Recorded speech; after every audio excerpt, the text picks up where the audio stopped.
The Nintendo Switch has sold like crazy. It's going to be one of the best Nintendo consoles of all time. It already is, and potentially could even surpass the Wii for that top spot, and we're still a ways off from seeing if that happens. But the Nintendo Switch has on its hands a bit of a piracy problem, somewhat akin to maybe what the Dreamcast had going on, though this did not catch on nearly as quickly as it caught on for the Dreamcast. The Switch has been out for something like over 6 years now, and this is just becoming a large-scale issue that I've picked up on from seeing the Tears of the Kingdom, the new Zelda game release. I've observed a substantial amount of discussion on Reddit where people are discussing playing the game on a PC emulator. They're playing the game on a different handheld besides the Nintendo Switch, and all these things are viably possible and obviously less expensive than shelling out something like $70 to buy a physical copy of a Nintendo game that probably won't see a price reduction anytime soon. That's just the way Nintendo games traditionally work. If this was a $70 Ubisoft game at launch,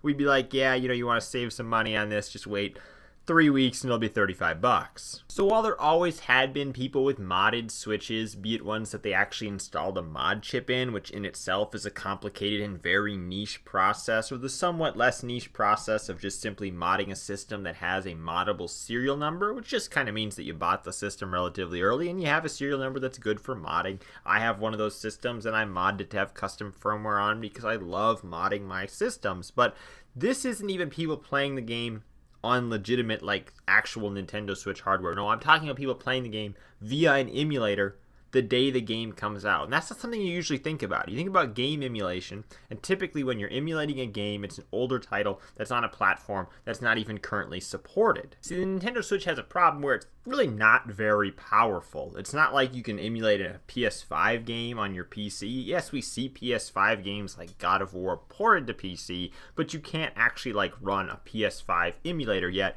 In fact, we could go all the way back to the PlayStation 3 and we could say, in the last handful of years, PlayStation 3 emulation has finally gotten good on PC because it's just simply not there yet. Emulation oftentimes lags like a decade behind the current hardware, and it's not just the power of the PC that's doing the emulation that matters. It also comes into play with how well optimized the emulator is and how far into development it is. But here we are about 6 years after the Nintendo Switch launch, and there's a Nintendo Switch emulator that's been really in development since like a couple weeks after the Nintendo Switch came out, and they're operating this quite efficiently. They're being able to emulate Nintendo Switch games on really what are just modern gaming PCs. I mean, people don't have to have absolutely insane NASA rigs to emulate a Nintendo Switch game. You probably know somebody, or maybe you yourself have a gaming PC that is good enough to run Nintendo Switch games, not to mention the fact that some of these portable handhelds, like the Steam Deck in particular, can emulate Nintendo Switch games pretty darn well. But not only is the Nintendo Switch not very powerful, it's using hardware that's not seemingly whatsoever proprietary when it comes to its graphics and its processing in the NVIDIA Tegra X1, which is a chip that NVIDIA has used in their own tablets, NVIDIA Shield devices before, which again is well understood. People know more about this chip, have a better idea of how it works because it's been running on these other devices. I'm sure that that contributed to speeding up the understanding of emulation. So I want to bring this back to the Dreamcast, and the Dreamcast issue wasn't so much that people were emulating Dreamcast games on their PC back in 1999 because they probably didn't have the performance to do that. I mean, we were kind of seeing NES and SNES emulation back then, but that was in its early days, and there was PS1 emulation still kind of on the horizon, just getting out there in the form of Bleem, and that PS1 emulation ironically had a version for the Dreamcast. You could run a PS1 game on the Dreamcast, but very, very limited in a sense of emulation. The problem with the Dreamcast was you could just simply burn a disc on your computer and you could put that in your system and you could just play a Dreamcast game, just straight up. You didn't have to have a mod chip, anything like that. If you had the right model, you could just pop a burn disc in there and you could start playing it on your Dreamcast. That was obviously a massive issue for Sega, just kind of like this is going to be a massive issue for Nintendo, but in an entire different sense, because Nintendo isn't so much worried about you making a copy of their game cartridge or even being able to play the game on the system that they're constantly releasing new firmware for.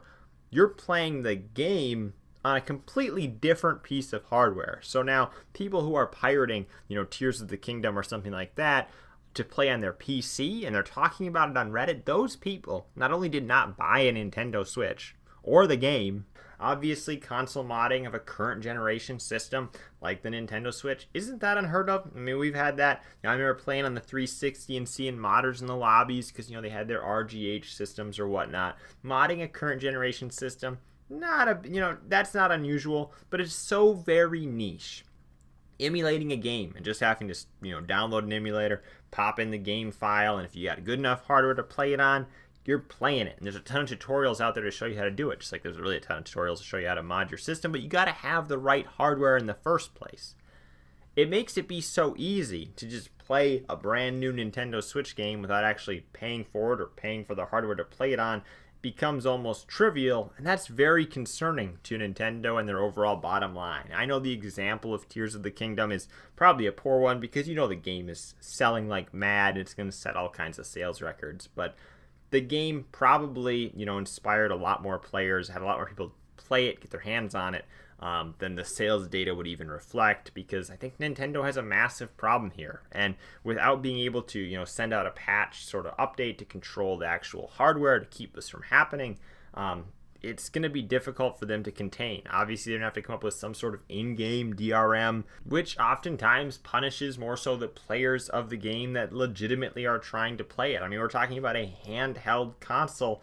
How do you have an in-game DRM on a system that might not connect to the internet for days, weeks, or even months because you don't need it to? It's a portable console. How do you enforce in-game DRM on something like that? Of course, this also poses the problem that maybe Nintendo will abandon the Switch sooner than we expect. I mean, this is a system with a massive install base, and you'd expect that even once Nintendo releases their new hardware, say the Nintendo Switch 2, they would continue to support the original Nintendo Switch for the sole reason that it has that massive install base. For a couple years, like we're seeing with Xbox and PlayStation, wouldn't you expect that they would release the games cross-platform?